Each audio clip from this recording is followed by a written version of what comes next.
In this lesson, we will see together les figures de style, but more precisely, we will see la prosopopée.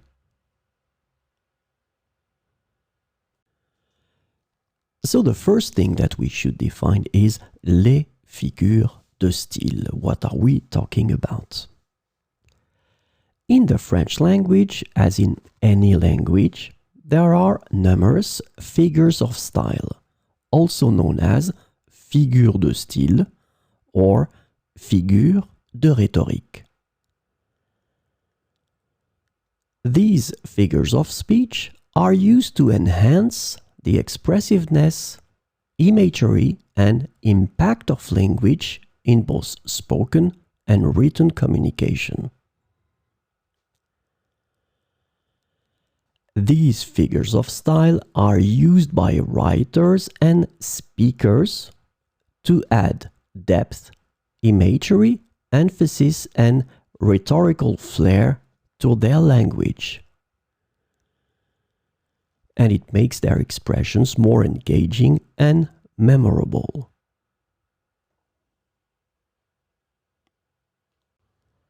So, this lesson is about la prosopopée.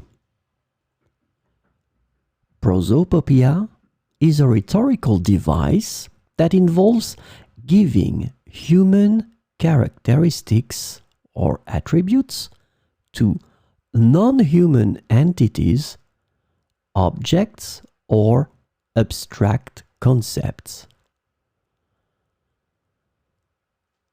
Personification is often used in literature and poetry to make descriptions more vivid and relatable by attributing human traits to inanimate objects or natural phenomena. It helps create a deeper emotional connection between the reader or listener and the subject being personified. So let's see some examples with la prosopopée. Le vent souffle fort et les arbres murmurent leurs secrets. Le vent souffle fort et les arbres murmurent leurs secrets. La rivière chante sa mélodie apaisante à ceux qui l'écoutent. La rivière chante sa mélodie apaisante à ceux qui l'écoutent.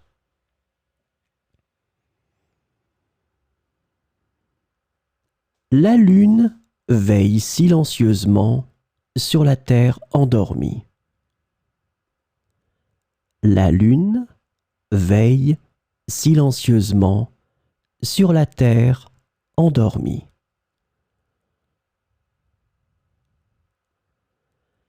Les étoiles scintillent dans le ciel, témoins de l'immensité de l'univers. Les étoiles scintillent dans le ciel, témoins de l'immensité de l'univers.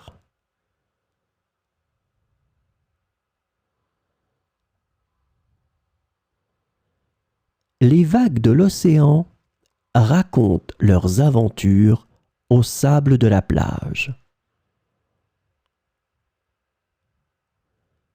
Les vagues de l'océan racontent leurs aventures au sable de la plage.